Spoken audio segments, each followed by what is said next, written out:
আসসালামু আলাইকুম viewers, welcome back to my channel. ইফতারিতে বিভিন্ন রকম খাবারের সঙ্গে ভাজা পোড়া খেতে সবারই ভালো লাগে। সেই রকম আরও একটি রেসিপি আপনাদের সাথে শেয়ার করব। আশা করি আপনাদের ভালো লাগবে। আমার আজকের recipe corn pakora. Corn pakora বানানোর জন্য এখানে আমি ক্যানের 1 কাপ সুইট কর্ন নিয়েছি। সুইট কর্ন যদি আপনাদের হাতের কাছে না থাকে তাহলে আপনারা বেবি কর্ন দিয়ে করতে পারেন। সেই ক্ষেত্রে কর্নগুলো একটু সিদ্ধ করে নিতে হবে। এখন অন্য একটা বাটিতে এখান থেকে আমি 2-3 টেবিল চামচের মতো কর্ন নিয়ে নিচ্ছি। এবার এই কর্নগুলো আমি হাত দিয়ে চেপে চেপে একটু ভেঙে নিচ্ছি।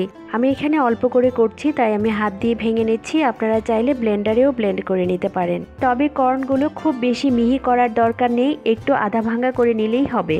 এখন বাটির মধ্যে বাকি কর্নগুলো নিয়ে নিচ্ছি।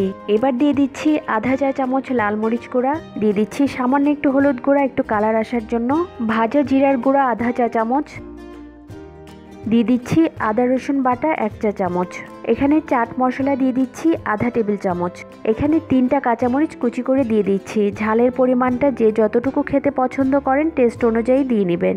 এবার দিয়ে দিব 2 টেবিল চামচ বেসন, চালের গুঁড়া দিয়ে দিচ্ছি 4 টেবিল চামচ। চালের গুঁড়া যদি হাতের কাছে না থাকে তাহলে আপনারা এখানে কর্নফ্লাওয়ারও দিতে পারেন। চালের গুঁড়া দিয়েছি পাকোড়াগুলো ক্রিস্পি হওয়ার জন্য।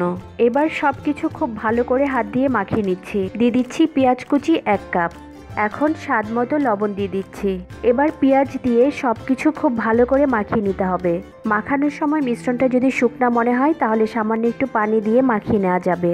আমার এখানে মাখানোর সময় পেঁয়াজ থেকে যে পানিটুকু উঠেছে সেই পানি দিয়ে মাখানো হয়ে গেছে, বাড়তি কোনো পানির প্রয়োজন হয়নি। এবার দিয়ে দিব 2 টেবিল চামচ ধনেপাতা কুচি। ধনেপাতা কুচি দিয়ে মিশ্রণটা আবারও একবার ভালো করে মাখিয়ে নিব। মিশ্রণটা মাখানো হয়ে গেছে, এখন পাকোড়াগুলো ভেজে নিব। চুলায় একটা প্যানে তেল গরম করে নিয়েছি। তেলটা কিছুটা গরম হয়ে গেছে, আর ভাজার সময় তেল কিন্তু খুব বেশি গরম করার দরকার নেই। এখন ছোট ছোট করে পাকোড়াগুলো দিয়ে ভেজে নিব।